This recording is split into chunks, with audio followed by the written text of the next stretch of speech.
Hello guys, LifeHackster here, and today we are going to review and test out the Rove R2 4K Dual Pro. I did review just their R2 4K Dual model a while back, and I will link it down below if you haven't seen it yet. I wasn't really impressed on the video quality of that dashcam, as I've said on that video, and come to find out that I know now what the reason is. And this Pro model should be a better one. Also, Rove sent this R2 4K Dual Pro to me to be checked out, so thank you. But this is not a sponsored video, and they have no input on what I'm going to say. And I do have to say something about this R2 4K Dual models, because releasing this Dual Pro will open up some questions on the differences between the Pro and the regular model. And we'll talk about this later. So this R2 4K Dual Pro is a 2-channel dashcam recording in a true 4K IMX678 sensor on the front-facing camera, 3840 by 2160 pixel resolution at 30 frames per second, and it has a 150-degree diagonal field of view.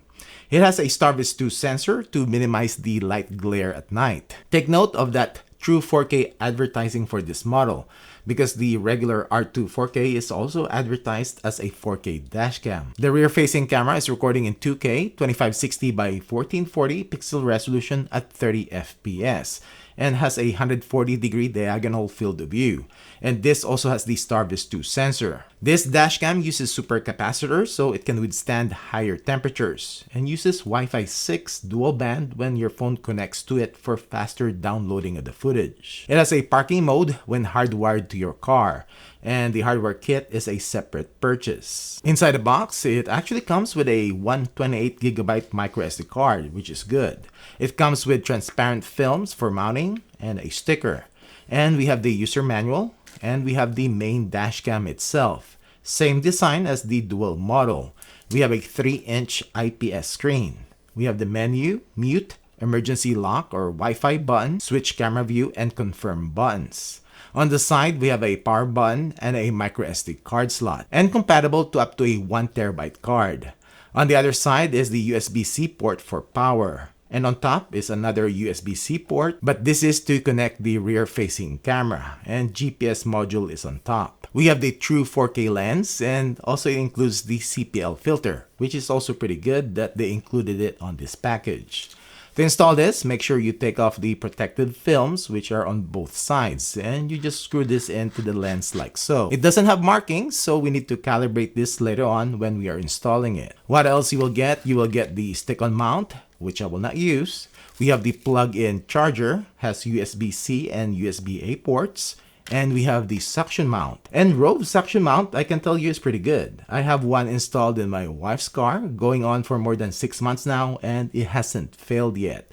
And this is what I'm going to use for this install. And we have the rear-facing camera, and this is recording in 2K. We have the USB-C port on the side to connect it to the main unit. We have the power cable, and this is 11.5 feet in length.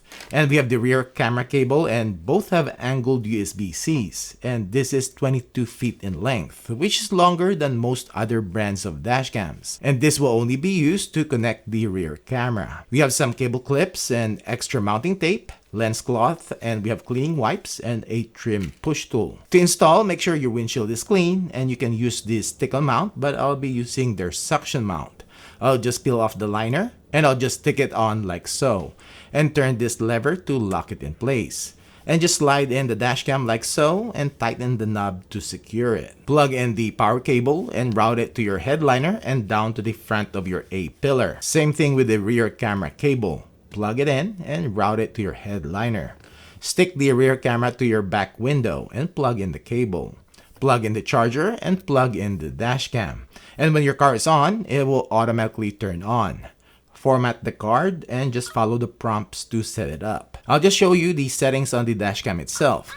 Clicking the menu, you will pause the recording and the settings will show. Video resolution for the front cam, 4K at 30 FPS, and you can do 2K at 60, but you have to turn off HDR. Rear cam, recording at 2K at 30 FPS. We have the video IQ mode, and the default is clarity priority for capturing plates, and may appear slightly darker at night, and I'll keep this in default. We have loop recording time options, and I'll keep this in 1-minute clips. G-sensor sensitivity. When triggered, the recording will be saved in a separate folder and cannot be recorded over. HDR, which the default is on. No scheduling like other brands. Same thing on the rear cam. Now, these settings will also be accessible if you connect your phone to the dashcam using the Rove app. Not remotely, just when you're basically on the car itself using the dashcam's Wi-Fi. And this is not internet Wi-Fi. Anyways, you can access the live view of the front and rear cameras. Access the recorded videos, and you can download it to your phone. You can also access all the settings of the dashcam. Just maxing out the settings here for testing. And we also have the parking mode, which does need your dashcam to be hardwired to your car's wiring. And you can then adjust the parking mode G sensor. And on the system settings, you can change the Wi-Fi name and also the password of the dashcam. And Wi-Fi mode, which is 5 GHz, is the default. And this is also where the GPS setting is, and for privacy, I'll turn it off. Lastly, I'll just show you the download speed of the advertised 30 megabytes per second. But I'm only getting 20 to 22, which is still good at 5 GHz connection. Now we will adjust the CPL filter. You can see the glare and reflection from my arm, and just turn the filter until your hand and arm kinda disappears. And that will work. Time to do some testing.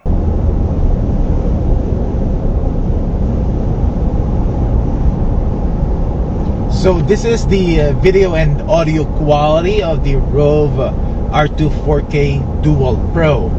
And the front-facing camera, this is a 2-channel camera, and the front-facing camera is recording in 4K quality at 30 frames per second, while the rear-facing camera is recording in 2K at 30 FPS.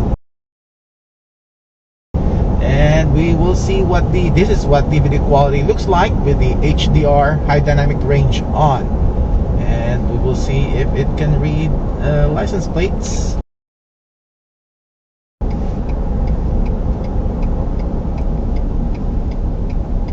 Like on cars in front of us.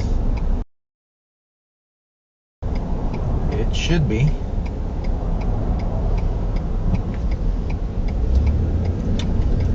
This is the video quality of the front-facing camera at night. Take note that I have the clarity priority turned on, so the footage might be a little bit dark. Starvis 2 sensor. And how about if it can read plates of cars in front of me with little glare? And this is the video quality of the rear camera at night. And this is also with the Starvis 2 sensor. Alright, let's talk about these R2 4K dual models. When I reviewed the original version a while back, I did notice that the video quality is not up to par compared to other 4K Starvis 2 dashcams. I know some have commented on that video that it doesn't really matter because Rove is way cheaper than the other brand that I kind of compared in that video. Well, I'm going to tell you, and I just learned this later on, that Rove uses the IMX675 sensor on that camera, and that is a 5 megapixel sensor, which means they just upscaled the footage to 4K. And that's the reason why the footage from that dashcam is not as good as compared to dashcams that have an 8 megapixel sensor. Rove did start the pricing on that dashcam for $200, which it didn't last long. They have to lower it down because this dashcam is basically a 2K dashcam. Now this R2 4K Dual Pro has the IMX678 Starvis 2 sensor, and that is the reason they are advertising this as true 4K. I guess that means the original one is not true 4K. Anyways, video quality in daytime is as good as the other dashcams that have the same sensor, just a bit on the softer side. And this is a side-by-side comparison with the 70mm T800, which is currently the one in my truck, and basically the same sensor. At night though, I'm noticing a lot of noise. Now, this might be because I have the clarity priority turned on, which is the default, which makes the footage darker. But you will also notice, especially the lighted signs, which that Starvis 2 sensor, by the way, is doing a great job in reducing the glare. But you will notice the words jump around. I think this is because of the vibration caused by how this dashcam is mounted, and the dashcam is trying to stabilize the footage. Comparing this to the 70mm, which is a wedge type design and has a lesser noise overall, and the lighted signs doesn't jump around. Overall, this R2 4K Dual Pro is definitely better than the regular dual model.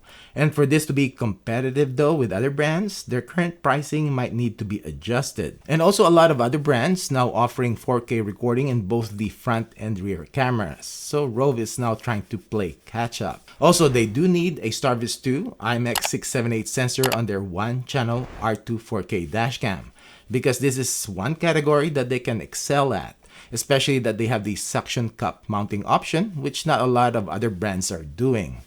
Anyways, that's it for this video. Thanks for watching.